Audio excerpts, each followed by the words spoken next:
कुछ गृहस्थ कहते हैं महाराज हमारे कोई बाल बच्चे नहीं हैं, बुढ़ापा में सेवा कौन करेगा? साधुओं के कौन बाल बच्चे हैं, इनकी सेवा कौन करता है? क्या इनकी सेवा नहीं होती? जब इनकी सेवा हो जाती है तो आपकी सेवा भी हो जाएगी। और देख लेना गांव में कितने लोगों को बाल बच्चे हैं, माता पिता पानी भी नहीं पूछते हैं, रोटी भी नहीं देते हैं, हर गांव में मिलेगा।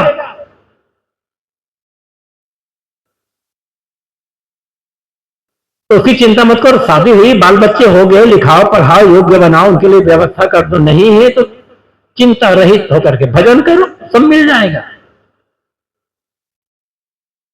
हमारे नहीं रहने पर हमारे धन को कौन लेगा? शुरू कर दो बांटना, इतने लोग आ जाएंगे लेने वाले ना, ये तो कम पड़ जाएगा शाम तक। अब मर जाओगे तो पता चलेगा कि आपके धन को आपके बेटा ने लिया है, आपके भतीजा ने लिया है, आपके शत्रु ने लिया है। मर जाए तो पता ना कि कौन लिया है। चिंता ही क्या बात करते हो हमारे आपके नहीं रहने पर? भैया दुनिया में देने वाले की कमी है, लेने वालों की कमी नहीं है, सब तैयार बैठे हैं। इसलिए वो धन की चिंता करो, संग चले सो धन है, संतो छूट जाए सो माया। जो साथ जाने वाला धन है ना, उसके लिए काम करो। मैं ये कह रहा था भाग्य और कर्म दोनों साथ में है तो हर चीज मिल जाएगी समय से, और नहीं है तब आपको चिंता है कि हमारे बाल बच्चे नहीं है, बुढ़ापा में सेवा कौन करेगा, बुढ़ापा में मुख में पानी कौन डालेगा? राजा दशरथ के 4 बेटे हैं, किस बेटे पानी डाला है दशरथ के मुख में? राम लक्ष्मण जंगल चले गए, भरत को नाना के हाथ तड़प तड़प मर गए दशरथ। एको बेटा काम आया क्या? कौन बेटा काम आया अंतिम समय में? दशरथ के कर्म ही खराब है तो भगवान ही क्या करेगा? इसलिए चिंता करना छोड़ दो, निसंदेह होकर के जो आज साथियों पर विश्वास करो, और जब तक हाथ पे चल रहे हैं तब तक काम करो, सेवा हो जाएगी। तो संदेह करना छोड़ दो। तीसरा संदेह होता है आध्यात्मिक, मैं कौन हूं, कहां से आया हूं, संसार में संबंध कैसा है, मरने के बाद कहां जाएगा जीव? क्यों? क्योंकि जड़ और चेतन दोनों के गुणधर्मों का पता नहीं है। मैं चेतन हूं पर विश्वास नहीं है, क्योंकि मन फंसा दुनियादारी में, वहां से समय निकाल करके अपने आत्मस्वरूप को समझने का काम करते नहीं है। तो संदेह होता है, कर्म करते हैं गलत, सोचते हैं पता नहीं भगवान क्या करेगा। भगवान वही करेगा जो आपका कर्म होगा। और सच यह है कि आपके कर्म मेरे कर्म, मेरे कर्म मेरा भगवान, आपका कर्म आपका भगवान। मेरे कर्म गलत है तो मेरा जो कर्म है मेरे लिए शैतान बनेगा, और मेरा कर्म सही है, मेरा कर्म में भगवान बन जाए। हमारे कर्म को छोड़कर न कहीं कोई शैतान है, न कहीं कोई भगवान है।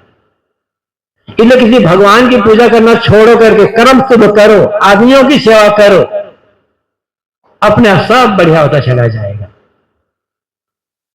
आध्यात्मिक संदेह इसलिए होता है कि अकेले बैठ करके कभी हम आत्मचिंतन का काम नहीं करते। गहराई से सोचते जाएं, संतों की संगति करें, स्वाध्याय करें, ध्यान चिंतन में बैठें और आत्मचिंतन करें। आध्यात्मिक संदेह हो जाएगा। जब इस जन्म के पहले आप थे, आज हैं, तो जन्म के बाद भी रहोगे, मिट नहीं जाओगे। समझने की कोशिश करें तो संदेह मिटेगा। और आपको तारने वाला कोई बाहर नहीं बैठा है, आपको तारना होगा सही रास्ते पर चलकर, संदेह खत्म हो जाएगा। साहब कहते हैं हो नहीं संग, संदेह रहित होकर के। कैसे करो? सारा संदेह छोड़कर मगन होए नाशो, मगन होकर के नाशो। तो नाशने का अर्थ क्या है? नाशने का अर्थ ये हाथ पर मटका करके नाचना नहीं है। एक निवेदन और,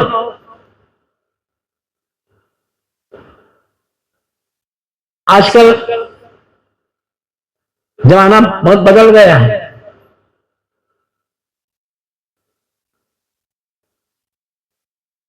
टीवी है, सब कुछ है इसमें। टीवी में तो तमाम लोग नाचते कूदते रहते ही हैं।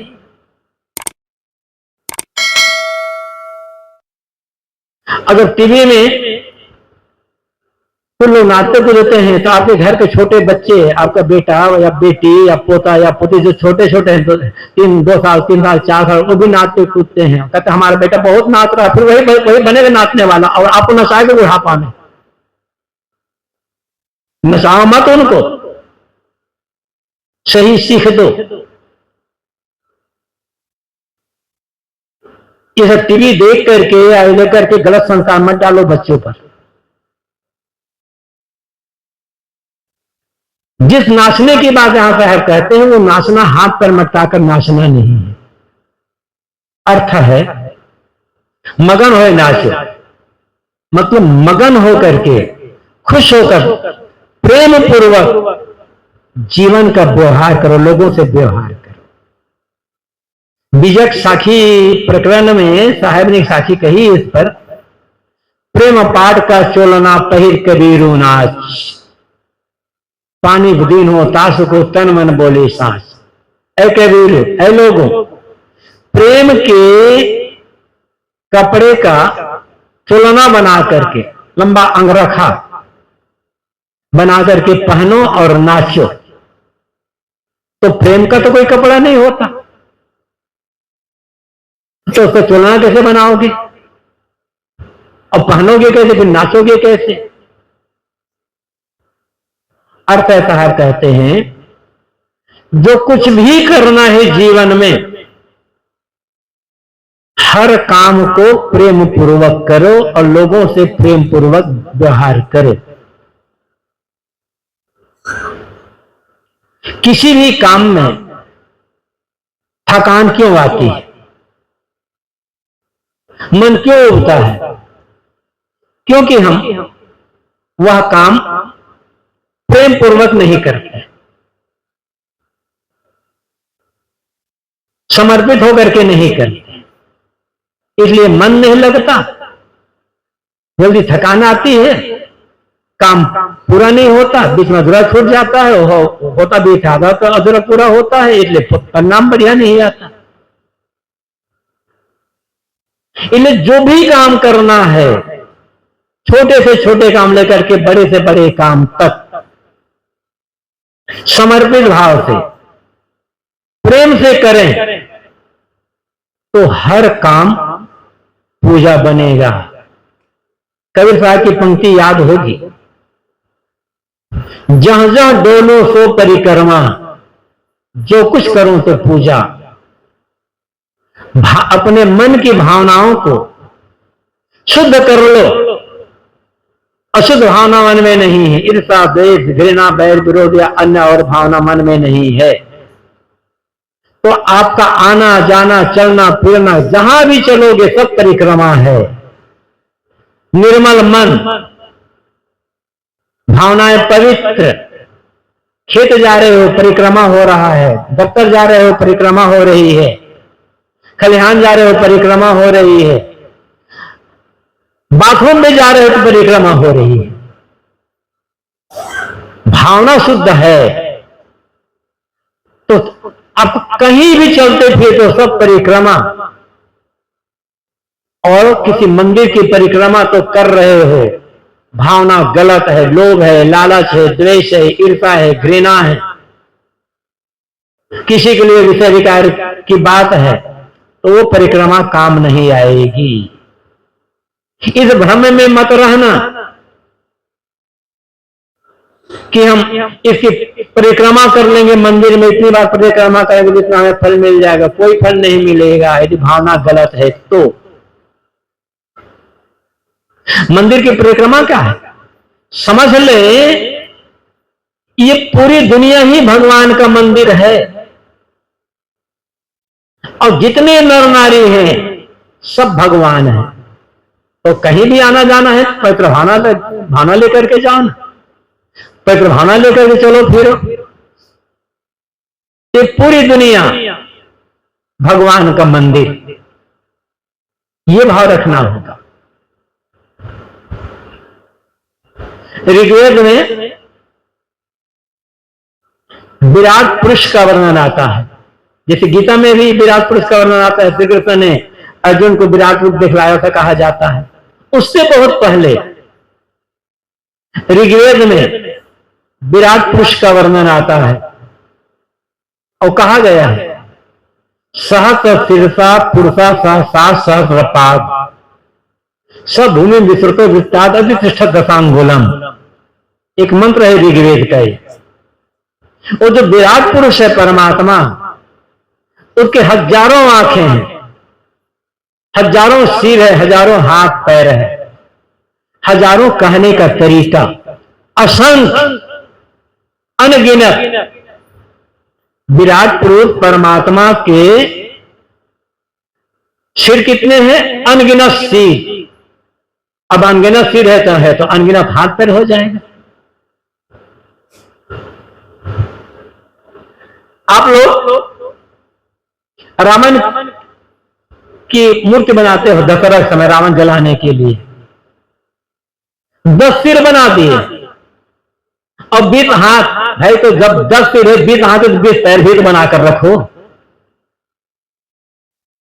लेकिन 20 पैर बन जाएगा, रावण तो चलेगा कैसे थे? रावण के एक ही सिर था, 2 हाथ थे, 2 ही पैर थे, 10 सिर नहीं थे। ये तो कहते कहते हो गया, 10 सिर हो गए भैया, तो चलेगा कैसे? 10 आदमी जितनी बुद्धि रही है ये कह सकते हैं। तो वहां प्रसंग यह है कि विराट पुरुष परमात्मा के अनगिनत हाथ पर अनगिनत सिर है। मतलब क्या है? ये जितने प्राणी हैं, कीड़े मकोड़े पशु पक्षी मनुष्य, ये सब की जो सामूहिकता है, सबकी जो समष्टि है, ये विराट पुरुष परमात्मा है। प्राणी मात्र अब कितने सिर होंगे, कितने हाथ पैर होंगे, कितने आंखें होंगी, कोई गणना कर सका है आज तक? हम मनुष्य की गणना करते हैं बस। पूरी दुनिया में जितने मनुष्य हैं उससे ज्यादा के मुके चींटी तो एक 9 पारा में ही होंगे, कई गुना। ऋषि कहते हैं जितने भी प्राणी हैं छोटे बड़े, उस विराट पुरुष के हाथ पैर हैं। सब भूमि विश्वतो वृत्तात्, वो विराट पुरुष परमात्मा पूरी दुनिया में फैला हुआ है। तो दुनिया में कहीं जाओ प्राणी मिल जाएंगे। अरे आदमी नहीं मिलेंगे, कीड़े मकोड़े मिलेंगे, कुछ तो मिलेगा। कितना विशाल है परमात्मा। ये ऋग्वेद से सगुण परमात्मा की बात है। विराट पुरुष परमात्मा के अनगिनत हाथ पैर, अनगिनत सिर, अनगिनत आंख, सब कुछ विराट। अब वो पूरी दुनिया में फैला, मतलब पूरी दुनिया में प्राणी हैं। इसलिए प्राणी मात्र जो है भगवत रूप है, विराट पुरुष परमात्मा का रूप है। लेकिन अनुभव कहां होगा? साक्षात्कार कहां होगा? अतिष्ठत दशांगुलम, दुनिया में सब तरफ फैलकर 10 अंगुल ऊपर बैठा हुआ है। और 10 अंगुल क्या है? जब पूरी दुनिया में व्याप्त है तो 10 अंगुल ऊपर कैसे होगा? 10 अंगुल ऊपर कहां बैठा हुआ है? तो समष्टि रूप में, सगुण रूप में पूरी दुनिया में प्राणी है। लेकिन व्यष्टि रूप में अकेले अकेले में क्या होगा? 10 अंगुल ऊपर नाभि तो है ना, 10 अंगुल आपको कहां आएगा? हृदय। नाभि तो 10 अंगुल ऊपर हृदय में बैठा हुआ है। बाहर ये प्राणी है, भीतर निर्गुण हृदय में बैठा हुआ है। ये ऋग्वेद का कथन है और कितना बढ़िया कथन है ये। इसलिए ये पूरी दुनिया भगवान का मंदिर। कहीं भी आए जाए चले फिरे, भावना पवित्र करके आए जाए चले फिरे, तो आपका सब कुछ परिक्रमा हो जाएगा, सब कुछ। जो कुछ करो तो पूजा। साहब कहते हैं जो कुछ करना है सब पूजा है, बस प्रेम चाहिए, सिर्फ सेवा की भावना, स्वार्थ और अहंकार छोड़कर सेवा की भावना लेकर के जो कुछ भी करेंगे सब पूजा है। स्वार्थ छोड़ दोगे तो भी जीवन निर्वाह होगा, खाने पीने को मिलेगा और जितना चाहते उससे ज्यादा मिल जाएगा। स्वार्थी आदमी को कभी पूरा नहीं पड़ता, उसे तो जो भी मिल जाए कम कम कम। लोभी का कभी पेट भरा है क्या? और खिला करके देखो, बहुत खिलाने वाले मिलेंगे। तो प्रेम पाठ का चोलना पहिर के गुरुनाथ साहब कहते हैं, ऐ लोगों, प्रेम का कपड़ा पहन करके नाचो, मतलब सब हर काम प्रेम पूर्वक कर, हर काम। और जिसके जो आदमी जीवन के प्रत्येक छोटे बड़े काम को प्रेम से समर्पित भाव से करता है, जिसके लिए हर काम पूजा बन जाता है, प्राणी मात्र के प्रति जिसके मन में ही चिंतन सद्भाव होता है, वही तो पंडित है ना। इसलिए कबीर साहब ने इसलिए तो कहा, पोथी पढ़ पढ़ जग मुआ, पंडित भया ना खोए, ढाई आखर प्रेम का पढ़े तो पंडित। ये प्रेम के ढाई आखर को जो पढ़ता है ना, वह पंडित होगा। और प्रेम कौन पढ़ेगा? जो निष्काम होगा, निरहंकार होगा, जिसने अपने स्वार्थ और अहंकार पर संयम कर लिया होगा, वो वही प्रेम पढ़ सकेगा।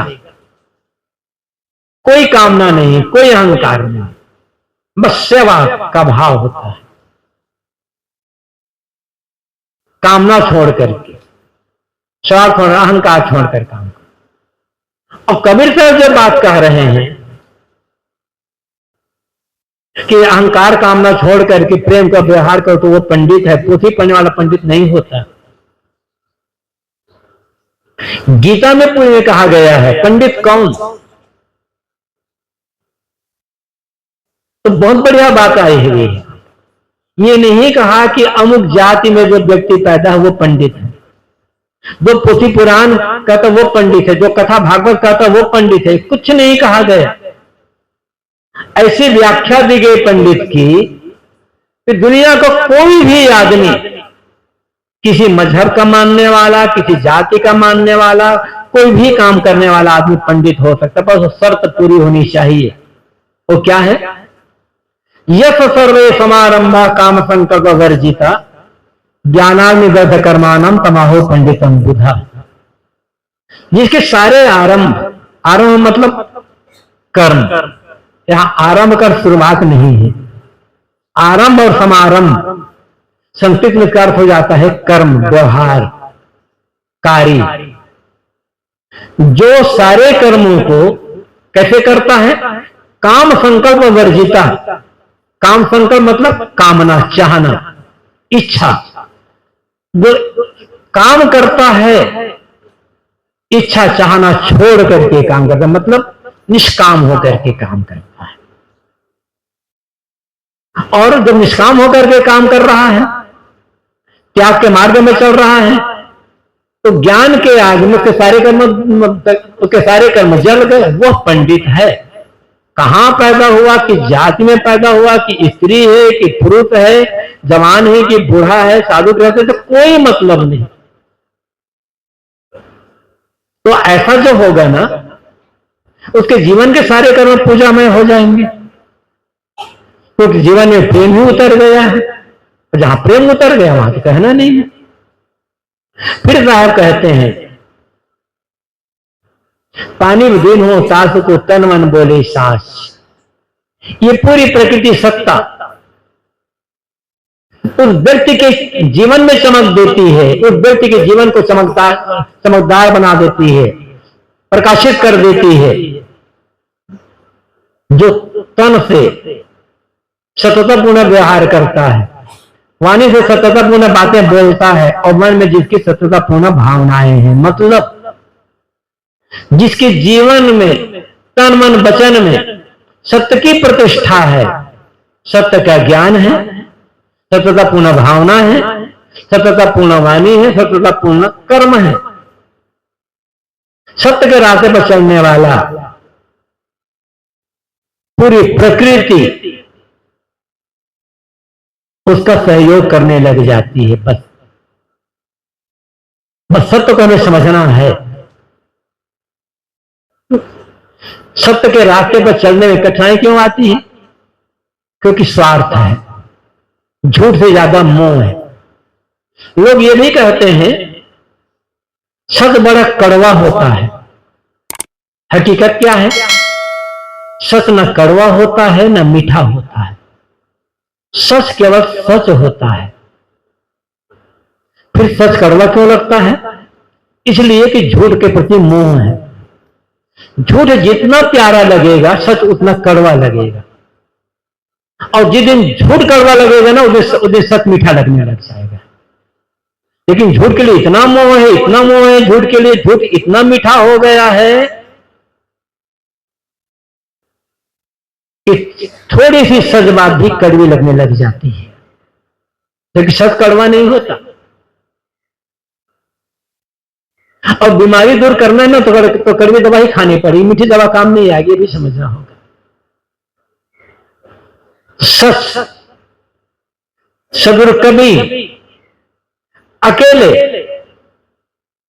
सत्य के रास्ते पर चले। कबीर का साथी कौन था? सच। कबीर का रास्ता क्या था? सच। मंजिल क्या थी? सच। साथी कौन थे? सच। चमक गए कबीर अकेले। और मैं बात कहता हूं तो लोगों को कड़वी लग जाती है, लेकिन बात हकीकत यही है। आज से 550 साल पहले अकेले कबीर साहब इतना बड़ा काम कर सके, पूरी दुनिया में, पूरे भारत में आंदोलन हो गया था। अकेले कबीर सबको लताड़ दिए थे, कोई उसका बाल बांका नहीं कर सका। क्यों? उन्होंने क्या सच को पकड़ा था।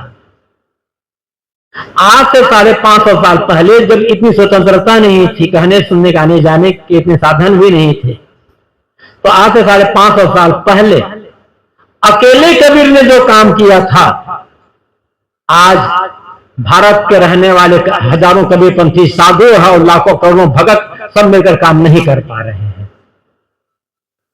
क्यों? हम स्वार्थ में पड़ गए, अहंकार में पड़ गए, सच को छोड़ बैठे।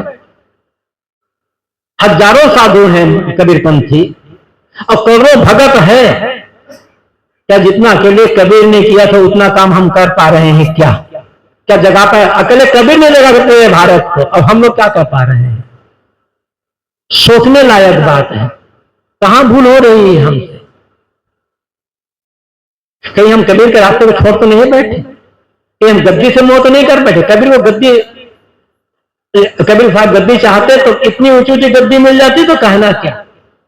धन दौलत चाहते तो करोड़ों करोड़ मिल क्या जाता। कि हम गद्दी के मोह तो नहीं, गद्दी मोह में तो नहीं फंस गए, कहीं मान सम्मान के मोह में तो नहीं फंस गए, कहीं रुपये पैसे के लोभ में तो नहीं पड़ गए, कभी किसी को खुद करने चक्कर में तो नहीं पड़ गए।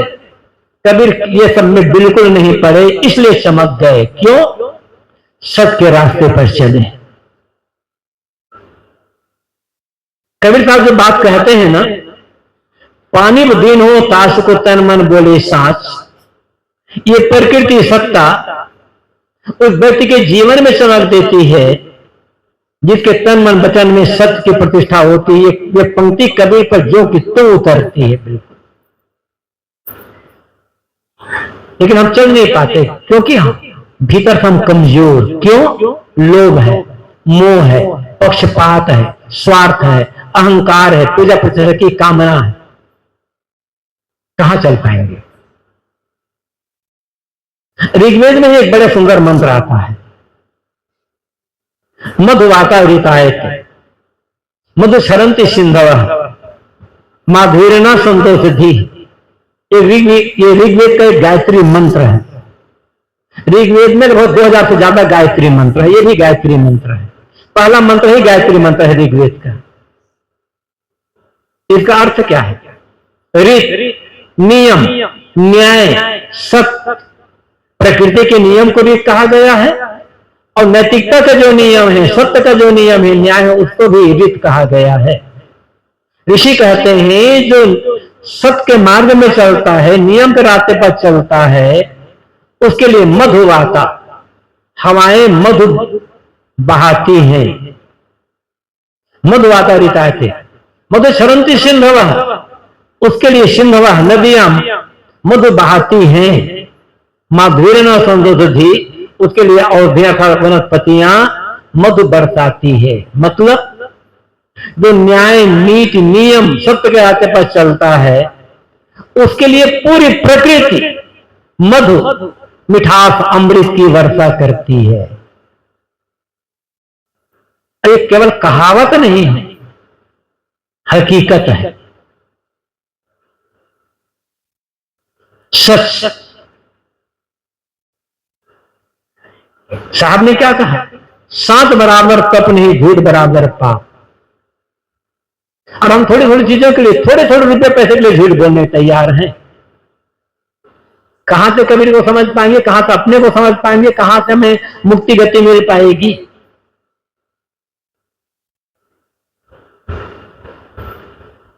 जितना चल पाए उतना तो चलने की कोशिश करें, लेकिन हमने कोशिश करना ही छोड़ दिया।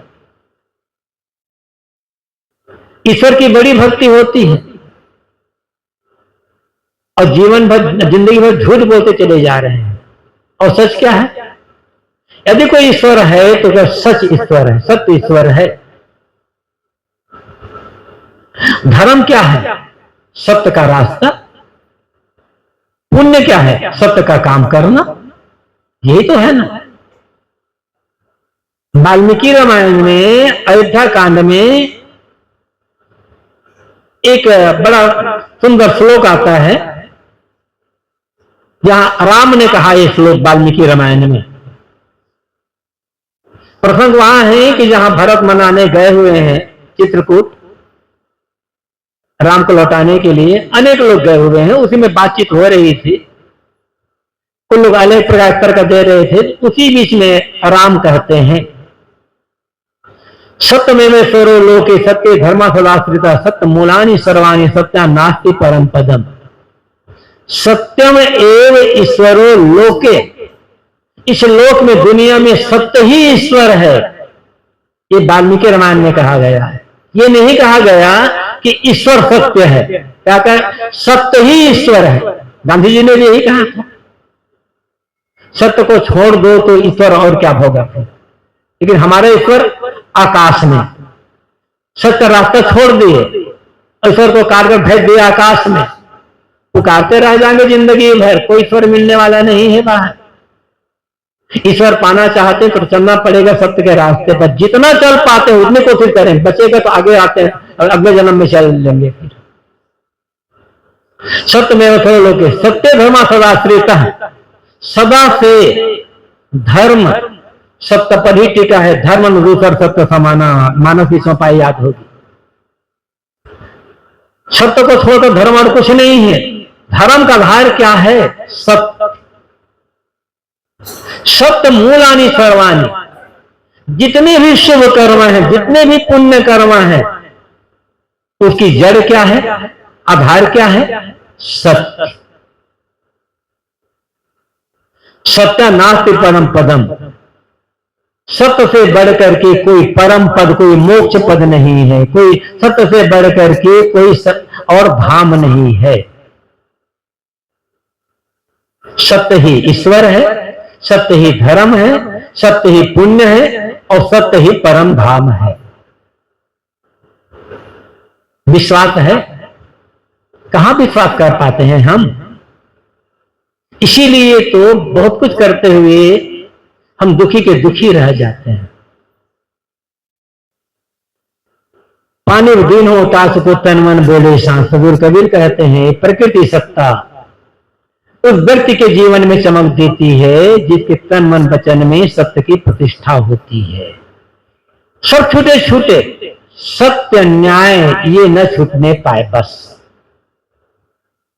जिसके मुंह में पड़कर हम सत्य और न्याय को छोड़ देते हैं, उनमें से एक भी अंत में काम नहीं आएगा, वो बाहर ही रह जाएंगे। सत्य न्याय को, धर्म को हमने पहले छोड़ दिया। यही खुल करके नाचना, जिसे साहब कहते हैं ना, होए निशंक मगन होए नाचो, वही है। बाहर क्षेत्र में प्रेम का व्यवहार करना, हर काम को प्रेम पूर्वक करना, और भीतर सत्य के रास्ते पर चलना, सत्य को पकड़ लेना, ये खुल करके नाचना है। और कब होगा? जब अपने कर्म पर विश्वास होगा तब। लेकिन साहब कहते हैं 3 बातों को छोड़ना होगा। लोभ मोह भ्रम छाड़ो, खुल करके तभी नाच पाओगे, मगन होकर के तभी नाच पाओगे जब लोभ मोह और भय भ्रम इन दोनों को छोड़ोगे। लोभ किसी का भी लोभ हो, खाने पीने का लोभ हो, वहीं कमजोर हो जाएंगे। घूमने फिरने का लोभ हो, वहां कमजोर हो जाएंगे। रुपये पैसे का लोभ हो, वहां कमजोर हो जाएंगे। गद्दी महंती का लोभ हो, वहां कमजोर हो जाएंगे। पूजा प्रतिष्ठा का लोभ हो, वहां कमजोर। लोभ कहीं आया, कमजोर हुए। इसीलिए हमारे पूर्वजों ने लोभ को पाप का बाप कहा है। काम वासना को पाप का बाप नहीं कहा, क्रोध को पाप का बाप नहीं कहा, लोभ को पाप का बाप कहा। क्योंकि लोभी आदमी हर काम कर सकता है, और लोभ आदमी को कमजोर बना देता है। तो जब लोभ आ गया, मन में कमजोरी आ गई, तो खुल करके नाचेंगे कैसे? गुरुदेव जी को उदाहरण दिया करते थे, साथियों को याद होगा।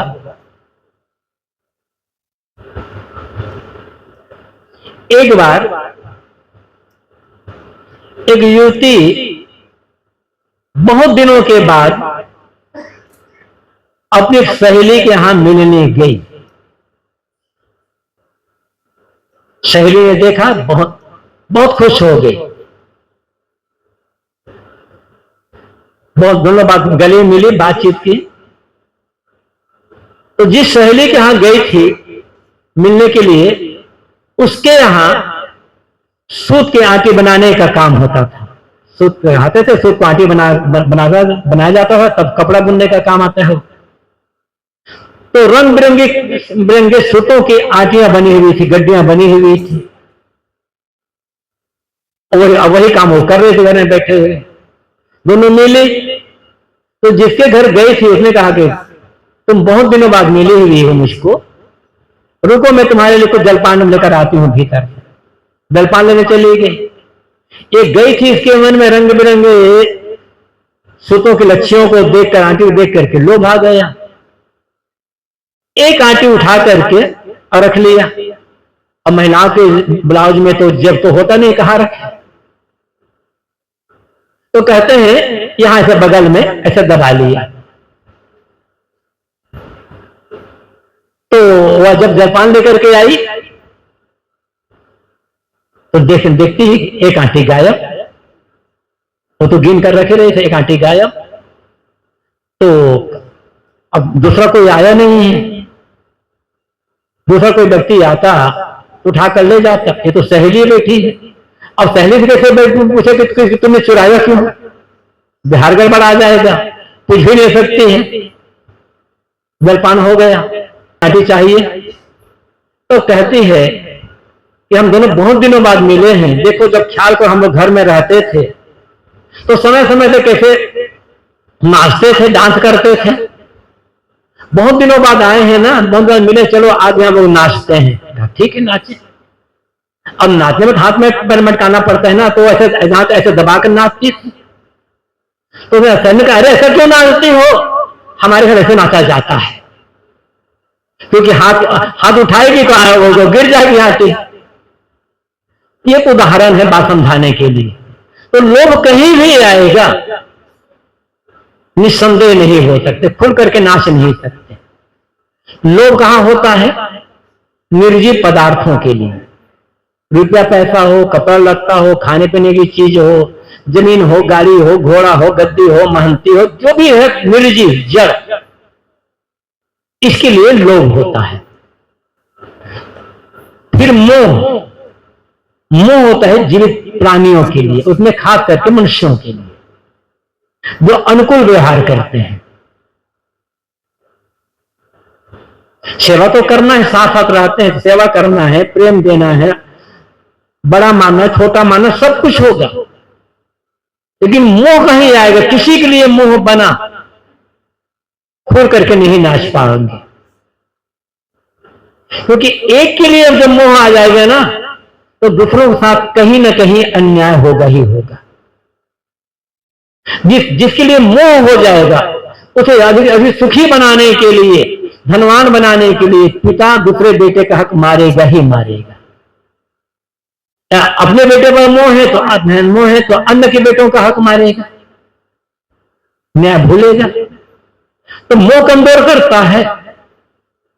राजा दशरथ के 4 बेटे हैं, चारों बहुत योग्य है। किसी में हम ये नहीं कह सकते कि ये कम है कि ये ज्यादा है, सब बहुत योग्य है, एक से एक बढ़ करके हैं चारों भाई। लेकिन दशरथ को मोह क्या था, किनके पर था? राम के लिए सबसे ज्यादा।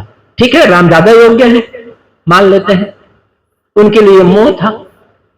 इसीलिए चुपके से भरत की अनुपस्थिति में राम को राजगद्दी देना चाहा। और न्याय की बात क्या थी? न्याय भूल गए दशरथ, अपनी शर्त भूल गए दशरथ। जब दशरथ ने कैकेयी से शादी की थी, तो शादी के पहले कैकेयी के पिता से दशरथ ने कहा था कि मैं आपकी बेटी कैकेयी से शादी करना चाहता हूं। दशरथ के कैकेयी के पिता ने कहा ठीक, अच्छी बात, मुझे स्वीकार है, किंतु मेरी एक शर्त है, और वो शर्त मानोगे तब कैकेयी शादी आपसे करूंगा। कौन शर्त? ठीक है, बताइए। तो कैकेयी के पिता ने कहा कि ये शर्त रखो, ये प्रतिज्ञा करो कि कैकेयी के गर्भ से 2 बेटा पैदा होगा, अयोध्या की गद्दी पर वही बैठेगा। दशरथ ने कहा मुझे स्वीकार। वाल्मीकि रामायण पढ़कर देखना, गोस्वामी जी के मानस में नहीं, वाल्मीकि रामायण में है। तो दशरथ हारे हुए हैं कि कैकेयी का बेटा ही गद्दी पर बैठेगा। और भरत नाना के यहां, अपने मामा के यहां गए हैं, तब उनके अनुपस्थिति में राम को गद्दी देते हैं। और खुल करके कर देते हैं दशरथ वाल्मीकि रामायण में, जब तक भरत अयोध्या से दूर है तुम्हारी गद्दी हो जाना चाहिए, कहीं आगे गड़बड़ हो जाएगा। क्यों? मोह है ना राम के लिए। ठीक है, राम योग्य है। यदि भरत को बुला लिए होते दशरथ और कहते बेटा कि नियम के अनुसार से तो तुम मालिक हो, लेकिन मैं ये चाहता हूं कि तुम्हारी जगह राम को अयोध्या का गद्दी मिले, तो भरत कभी इंकार नहीं करते, इसलिए मनाने गए थे ना। लेकिन नहीं पूछे ना क्यों? मोह आ गया। कैकेयी से मोह हुआ तो वहां शर्त में बंध गए, राम से मोह हुआ कि यहां न्याय भूल गए। यही दशरथ की मृत्यु का कारण बना। तो मोह जहां भी आएगा, ये तो दशरथ के लिए हुआ। रावण जैसा वेदों का विद्वान, वेद विद्या वर्ग स्नातक कहा गया है रावण को। चारों वेदों का प्रकांड पंडित है रावण, शूरवीर, गुणवान, बलवान। जैसे ही शूर्पणखा से सुना कि दंडकारण्य में अयोध्या के 2 राजकुमार आए हुए हैं, जिनके साथ एक युवती श्री सीता नाम की अत्यंत सुंदरी है। सीता जैसे सुंदरी दुनिया में कोई स्त्री नहीं होगी। बस इतना सुनते दशरथ पागल, इतना सुंदर सुनते रावण पागल हो गया। अब कब सीता मुझे मिले? और कितना षड्यंत्र किया, साधु को बनाकर साधु भी बदनाम कर दिया। अपने तो कर ले गए, बदनाम साधुओं को कर दिया। क्यों? मोह के कारण। और अनेक उदाहरण दिए जा सकते हैं। बराबर सुनते रहे, धृतराष्ट्र बराबर सुनते रहे कि दुर्योधन पांडव का दुर्व्यवहार कर रहा है, लेकिन मोह के काम से मना नहीं कर पाए। परिणाम क्या हुआ? उन्हीं के सामने के सारे 100 बेटे मार डाले गए ना। ये बड़े बड़ों को उदाहरण दिया जा रहा है, बाकी दुनिया में आप सब अच्छी तरह जानते हैं।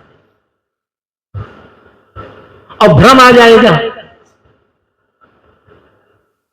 भ्रम कमजोर करता है। भ्रम क्या है? जो चीज जैसी ना हो उसको वैसा मान लेना, जो जहां ना हो उसको वहां वहां मान लेना, ये भ्रम है। बाकी ये भूत प्रेत जादू टोना ग्रह लगन ये भ्रम तो है ही, ये भ्रम तो आदमी को परेशान कर ही रहा है। किंतु ये दूसरा भ्रम कि हमारे सुख का आधार बाहर है, हमारे सुख का केंद्र बाहर है। कुछ लोग सुख खोजते हैं दुनिया की दुनियादारी राग रंग मोह माया में, कुछ लोग खोजते हैं सुख ऊपर आकाश में। ये भ्रम भटका रहा है आदमी को। जितना ये भ्रम होगा कि मेरे सुख का आधार मुझसे अलग, कमजोर हो जाएगा आदमी, फिर बाहर खोजेगा, भीतर की ओर यात्रा नहीं कर पाएगा। तभी कबीर कहते हैं लोभ मोह और भ्रम इन तीनों को छोड़ करके खुल करके संसार में नाचो, तुम्हें कोई पकड़ नहीं पाएगा। पूरा जीवन जिन्होंने लोभ मोह भ्रम का त्याग कर दिया, बंधन कहां रह गया फिर उसके लिए? गलत काम किसके लिए करेगा? वो जो करेगा सेवा के लिए करेगा, आत्मकल्याण के लिए ही करेगा। और जो अपना सब कुछ समाज को दे रहा है, अधिकार मांगता ही नहीं है, निष्काम भाव से कर रहा है, उसके लिए पकड़ कहां रह गई? संदेह किसके लिए रह जाएगा कि मेरा ये छीन जाएगा? तो ये एक पंक्ति सदगुरु कबीर की, होए निशंक मगन होए नाचो लोभ मोह भ्रम छाड़ो, हमारे लिए एक गाइडलाइन है। इस एक पंक्ति हम जीवन में उतार लें ना, हमारा बेड़ा पार हो जाएगा। इसे जीते जी हम कल्याण का अनुभव कर लेंगे, और साथ साथ जो बन सकेगा हम दुनिया की सेवा भी कर सकेंगे। चिंतन करना है, मनन करना है, जीवन को ढंग से जीने का अभ्यास करना है। अहम शुद्ध चैतन्य ज्ञान स्वरूपम